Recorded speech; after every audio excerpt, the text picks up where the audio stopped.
Chilli powder అన్ని రకాల వంటలకు పచ్చళ్లకు సరైన chilli powder. No colour, no chemicals.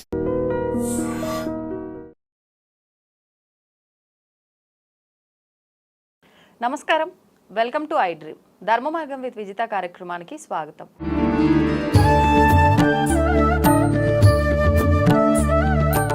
ప్రస్తుతం మనతో పాటు ఉన్నారు ప్రముఖులు శివరుద్ర సాధువు గారు. ఇప్పుడు వారితో మాట్లాడి మరిన్ని విషయాలు తెలుసుకుందాం. నమస్కారం అండి. నమస్కారం అమ్మా.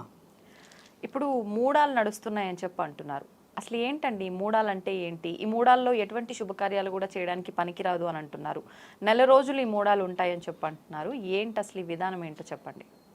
మన దగ్గర వచ్చిన దాంట్లో గత 30-40 సంవత్సరాల నుంచి ఈ వ్యత్యాసాలు తెలియట్లేదు. అంటే ఒక మూఢం అంటారు దీన్ని. మళ్ళీ పీడ దినాలు కాదు, పీడ దినాలు వేరు, మళ్ళీ మూడాలు వేరు. పీడ దినాలు అంటే పీడ దినాలు అని అంటే ఈ సంక్రాంతికి ముందు ఒక 20-25 రోజులు ఉన్నాయంటారు. కీడు శంకించే రోజులు, ఈ సమయాల్లో ఎక్కువ మరణాలు అవుతుంటాయని శాస్త్రంలో వేరేలాగా రాసి ఉంది అనుకోండి. దాన్ని మరోసారి వచ్చినట్టు చెప్తాను, మహాలయ పక్షాలప్పుడు మాట్లాడతాను. ఈ మూడాలకి అంతరార్థం ఏందనంటమ్మా, కొంచెం డెప్త్గా వెళ్ళాలి. ఎలా అంటే ఎందుకు శుభకార్యాలు చేయకూడదు, ఎందుకు శుభమైన పనులు కానీ శుభమైన మాటలు కానీ పెళ్లి పత్రికలే కానీ ఈ ఎంగేజ్మెంట్ చేసుకోవడము నిశ్చితార్థాలే కానీ కొన్ని విషయాలు ఎందుకు చేయకూడదు అంటే అమ్మా, ఏ మాట మర్యాద సుమారు 15 నుంచి 20 రోజులు ఉంటుందో అలాంటి విషయాలు చేయకూడదు. పెళ్ళి అని అంటే అమ్మా సుమారు 5 రోజుల నుంచి మొదలైన 10-15 రోజులు ఖచ్చితంగా అవుతుంది. కానీ దాని ఏర్పాట్లు చూడండి, 1-2 నెలల ముందు నుంచి ఉంటుంది. అంటే ఈ పత్రికలు పంచడాలు కానీ ఈ ఏర్పాట్లు చేసుకోవడాలు కానీ ఇవాళ ఉంటాయి. దీని అంతరార్థం ఏందనంటే అమ్మా, ఈ మాసంలో పూజలు పురస్కారాలు ఎక్కువ జరుగుతాయి. మీరు గమనించాల్సిన అవసరం. పొలిమేరలో దేవతలందరికీ పూజలు ఎక్కువ చేసే మాసం ఇది. పర్టికులర్గా చూడండి ఈ మాసం. ఇప్పుడు ఈ జ్యేష్ఠ మాసం అయినా వచ్చేది ఆషాఢ మాసం అయినా అమ్మ, కంప్లీట్గా 60 రోజులు ఎక్కడ చూసినా గ్రామ దేవతలకి పూజలు అందుతాయి.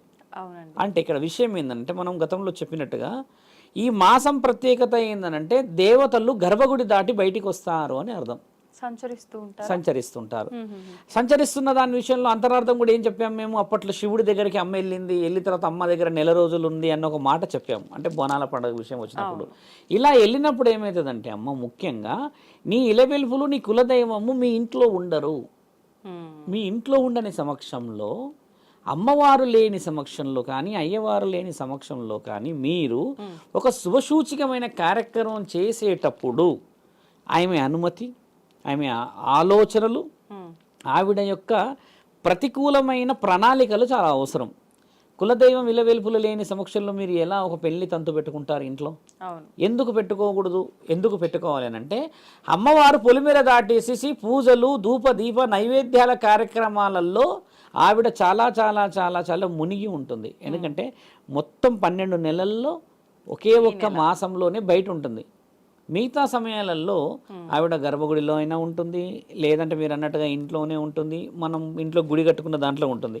దీని అంతరార్థం మన పెద్దవాళ్ళు ఏం చేశారంటమ్మా, మీరు శుభకార్యాలు పెట్టుకుంటే అమ్మ 15 రోజులు మిమ్మల్ని దగ్గరే ఉండి చూసుకోవాలి అని అంటే, మరి అక్కడ ఆచార వ్యవహారాలన్నీ మన పెద్దలు చేస్తున్న పరిష్కార మార్గాలు పూజలన్నింటినీ అందుకోవడానికి ఒక శక్తి బయటికి వెళ్ళదు.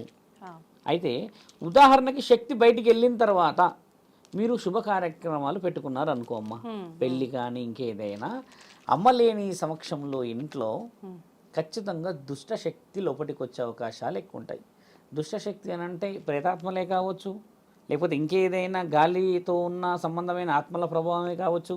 కలియుగము కాబట్టి కలి ప్రభావంతో ఉన్న ఏ సందర్భమైనా అవాంఛనీయంగా ఒక సంఘటనని ఇబ్బంది పెట్టవచ్చు.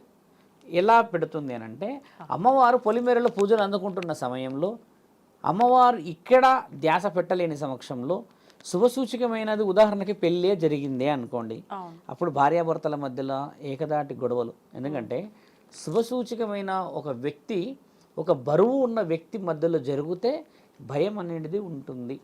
అమ్మ బయటికి వెళ్ళడం సమక్షంలో మీరు ఏదైనా శుభ కార్యక్రమాలు చేశారే అనుకో అమ్మ, ఆ కుటుంబం విడిపోతుంది, ఆ భార్యాభర్తలు కలిసి ఉండరు ఎక్కువ రోజులు అని అనడానికి గల కారణం ఏంటంటే, నీ ఇలవెల్పులు నీ కులదైవం యొక్క ముఖ్యమైన ఉద్దేశం మీరు ప్రశాంతంగా ఉండడం. వారు లేని సమక్షంలో చేసుకుంటే, ఇప్పుడు మన ఎగ్జాంపుల్ కూడా తీసుకోవచ్చు. ఇప్పుడు పిల్లలు ఉంటారు కాబట్టి మనం లేని సమక్షంలో ఇంట్లో సెక్యూరిటీ చెప్పి వెళ్తాం, అవును. డోర్ కానీ ఆ లాకింగ్ కానీ ఎవరైనా వస్తే కిటికీల నుంచి చూడండి అని, ఇవన్నీ ఎందుకు చెప్తాం అని అంటే మేము లేని సమక్షంలో జాగ్రత్తలు. అమ్మాయి ఏం చెప్తుందంటే, అమ్మ పెళ్ళి అనేది నేను ఉన్న సమక్షంలోనే జరగాలి, శుభసూచకమైన విషయాలు నేను ఉన్న సమక్షంలోనే జరగాలి.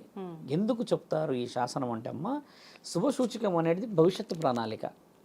ఒక కార్యం అయితేనేమో పొద్దున మొదలుపెట్టి సాయంత్రం వరకు అయిపోగొట్టుకోవచ్చు, కానీ ఈ కార్యక్రమాలన్నీ ఒక 7 తరాలు చూసి 7 తరాలు చూసి ఇద్దరికి మాంగళ్య బలం ఇచ్చినప్పుడు ఒకసారిగా 3 నెలలకు 4 నెలలకు విచ్ఛిన్నం అయిపోతే, మరి అప్పట్లో పెద్దలు ఉంటేనేమో ఒక మర్యాద, పెద్దలు లేని సమక్షంలో ఈ విధంగా జరిగిందన్న మాట రావచ్చును. కాబట్టి ఇవన్నీ ఆలోచన చేసి మన శాసనాల్లో నుంచి పొందుపరిచిన విషయాలు. మూడం అని అనేది అంటమ్మా, అమ్మ పొలిమేర దాటుతుంది. అమ్మ పొలిమేర ఎక్కడి దాటుతుంది, ఎందుకు పోతుంది అంటే ఈ మాసంలో ఆడపిల్లలు ఖచ్చితంగా వాళ్ళ ఇంటికి చేరుతారు. ఒక విషయం. రెండో విషయం ఏంటంటమ్మా, జూన్లో జూలైలో పెళ్ళిళ్ళు అయితే ఆడబిడ్డలు ఎండాకాలంలో ప్రసవిస్తారు. ప్రసవించకూడదు ఎండాకాలంలో అని అర్థం. కానీ ఇప్పుడున్న పరిస్థితుల్లో ఆడపిల్లలు ఎండాకాలమే ప్రసవించాలి. ఎందుకంటే ఇప్పుడు అన్ని ఆపరేషన్స్ కదా, ఆపరేషన్స్ అయ్యి 20-25 స్టిచెస్ పడి లోపల నరాలు మొత్తం ఏమంటే ఒక చల్లదనాన్ని తీసేసుకొని ఆ శరీరానికి వేడి కావాలి అని చెప్పి వెంటిలేషన్స్ పెడుతూ లైట్స్ పెడుతున్నారు. కాబట్టి ఇప్పటికీ ముమ్మాటికి ఎండాకాలమే కావాలి. కానీ ఒకప్పుడు నార్మల్ డెలివరీ అయిన వాళ్ళది ఏమవుతుందంటే అమ్మ, ఈ వేడి శరీరాలు తట్టుకోకపోతాయి అన్న ఉద్దేశం కూడా ఆలోచన చేసి, ఇంకొక ఉద్దేశం ఏంటంటే అమ్మ, వర్షాకాలం విస్తారంగా పడడం వ్యవసాయానికి కూడా పురుషుల సహకరణ చాలా అవసరం. ఇవన్నీ ఆలోచన చేసి అమ్మవారు పూజ నియమ నిబంధనలని ధూపదీప నైవేద్య కార్యక్రమాలను అందుకోవడానికని పరమశివుడు ఇచ్చిన ఆజ్ఞ 4 వారాలు. ఖచ్చితంగా 4 వారాలు ఆవిడ వేప చెట్టును పూజించండి, ఎక్కడ పూజించండి, ఏ శక్తిని పూజించినా కూడా అమ్మవారులే అందుకుంటున్నారు అనడానికి అలా కారణం ఏంటమ్మా, ప్రయాణాలు ఆపాలి అని అంటే పొయ్యిరా బిడ్డ అని చెప్పడానికి కూడా ఒక శక్తి అవసరమే. అవును. ఇప్పుడు అక్కడ ప్రమాదం ఉందా లేదా అనేది తెలిసేది ఒక దేవి స్వరూపాలకు మాత్రమే. కాబట్టి పెళ్ళి అనే విషయం ముఖ్యమైనది. కాబట్టి ఈ స్త్రీలకు సంబంధించిన కొన్ని పనులు ముఖ్యమైనవి. కాబట్టి జరగబోయేది అమ్మ చూడగలుగుతుంది. కొంతమందికి ఉంటుంది అమ్మ కళలు వస్తాయి, ఏదో చెప్పినట్టు వచ్చింది మనం పోకూడదు అంటారు. కొంతమంది అంటారు సర్పం కనబడి ఏదో గొడవ పడ్డట్టు అవుతుంది, ఎవరో వచ్చినట్టు ఎవరో చూసినట్టు అవుతారు. అంటే ఇవన్నీ అమ్మవార్లు ఇలవెల్పులు కులదైవం ఇచ్చే ఒక ఇండైరెక్ట్ హింట్స్. అంటే శుభసూచకమా కాదా, మంచి జరగబోతుందా లేదా, ఏదైనా అవాంఛనీయమైన సంఘటన అనేది ఉద్దేశించి మన వాళ్ళు సుమారు ఒక 28-30 వంతులు పెట్టారు ఇందులో. ఉద్యోగం విదేశాలలో వస్తే విదేశీ ప్రయాణం చేయకూడదని, దూరపు ప్రయాణాలు చేయకూడదని. ఇప్పుడు నిన్న జరిగింది కదా ఒక విషయం, ఒక కారణ జన్ముడు ఎంతో 240 మందిలో ఒకడు బతికాడు. చూడండి పరమాత్ముడు ఎలా రాసి పెట్టాడు అని. అందులో సాంకేతిక లోపాలు ఉండవచ్చును, కానీ మనం ఆ ఇంట్లలో ఉన్న ఆ మరణాన్ని అయితే ఎట్టి పరిస్థితుల్లో ఫుల్ఫిల్ చేయలేం. కాబట్టి ఒకవేళ అక్కడ ప్రమాదం ఉందని తెలిస్తే ఎవరు పోకపోయేవాళ్ళు.